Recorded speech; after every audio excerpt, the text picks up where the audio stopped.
Lost in translation. Why lack of context is breaking game localization and localizers. Welcome to Localization News You Can Use, your daily dose of localization know-how.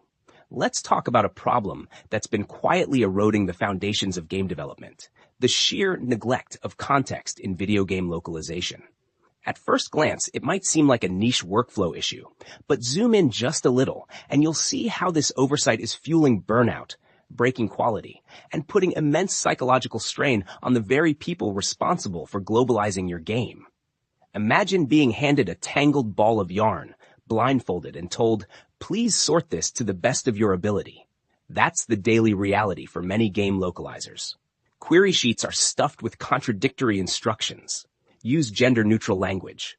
Don't adapt character names. Take liberties with names because they're based on wordplay. Translate licensed content, but maybe don't? It's a maze with no map, and the bigger the game, the deeper the rabbit hole.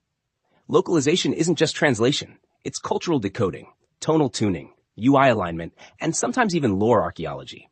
To pull this off, teams need robust guidance and, most critically, context. Not vague guesses or half-baked outlines. Actual, useful, in-game context. Yet they're often left high and dry. So what happens when you don't provide it? Chaos, mostly.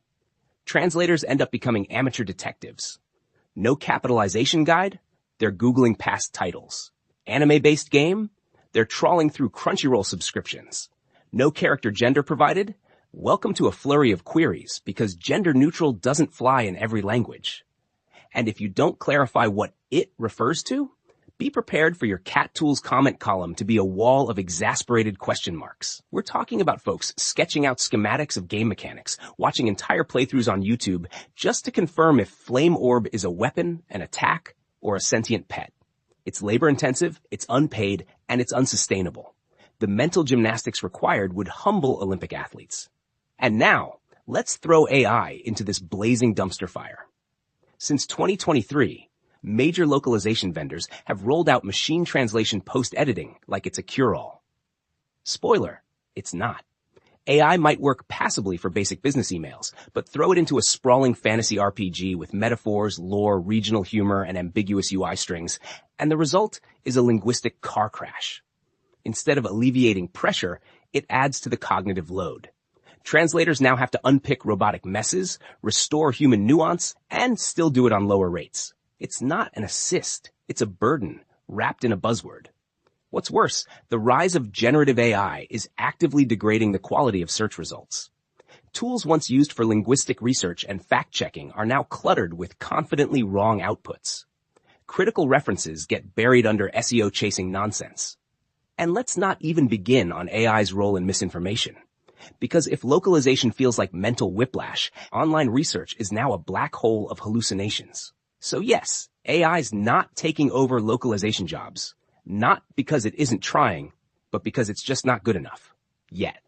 But what it is doing is stretching already thin professionals to breaking point, while companies pat themselves on the back for efficiency gains.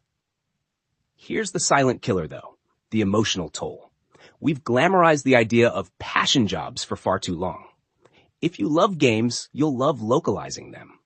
But love won't pay the bills or restore your sanity after 6 hours spent finding out whether the Blessed One is a title, a sword, or a sheep. Many localizers are walking away, not because they don't care, but because they've cared too much for too long. Endless unpaid overtime, unpaid research, unanswered queries, poorly defined timelines, and the looming threat of automation have all led to burnout. And that's just the translators. Writers, voice actors, QA testers, anyone working in freelance game development will relate to this cocktail of confusion and stress. Yet, there's a way forward, and it's refreshingly simple. Start thinking about localization during development, not after the game's out the door. Build solid localization kits tailored to your mechanics. Provide descriptive string IDs, branching dialogue maps, and clear context for items, NPCs, weapons, and quests. Include character genders.